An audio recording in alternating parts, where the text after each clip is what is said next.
அனைவருக்கும் வணக்கம். இப்போ நம்ம லக்னோவி பன்னீர் அக்பரி எப்படி செய்கிறதுன்னு பார்க்க போகிறோம். இதுக்கு ஒரு பவுலில் 200 கிராம் அளவுக்கு பன்னீர் எடுத்திருக்கேன்.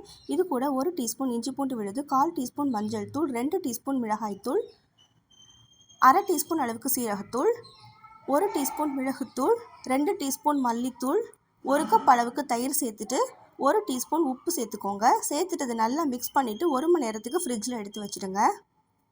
ஒரு மிக்ஸி ஜாரில் 10 பாதாம், ஒரு 8 ஏலக்காய், 1 டீஸ்பூன் கசகசா சேர்த்து தண்ணி சேர்த்து இதையும் அரைச்சி எடுத்து வச்சுக்கோங்க. அப்புறம் 2 வெங்காயம், 2 தக்காளி, கொஞ்சமாக கொத்தமல்லி சேர்த்து அதையும் அரைச்சி எடுத்துக்கோங்க. இப்போ ஒரு பேனில் 1 டேபிள் ஸ்பூன் எண்ணெய் சேர்த்துட்டு 2 பிரிஞ்சி இலை, 3 ஏலக்காய், 4 கிராம்பு, 2 பட்டை சேர்த்துட்டு நம்ம அரைச்சி எடுத்து வச்ச விழுதையும் இதோட சேர்த்துக்கிட்டு அதோட நம்ம மேரினேட் பண்ணி எடுத்து வச்சுருக்கிற பன்னீர் கிரேவியும் இதோட சேர்த்துக்கலாம். இதோட நம்ம ஆல்மண்ட்ஸ்லாம் எடுத்து வச்சுருக்கோம்ல, பாதாம் பருப்பு மிக்சர், அதையும் நம்ம சேர்த்துட்டு இதை மிக்ஸ் பண்ணி விட்டுக்கோங்க. இதில் 1 டீஸ்பூன் சீனி, 1 டீஸ்பூன் கசூரி மெத்தி கசக்கி சேர்த்துட்டு இதை நல்லா மிக்ஸ் பண்ணிவிட்டு மூடி வச்சு நல்லா கொதிக்க விட்டோம் அப்படின்னா நம்மளோட லக்னோவி பன்னீர் அக்பரி ரெடி.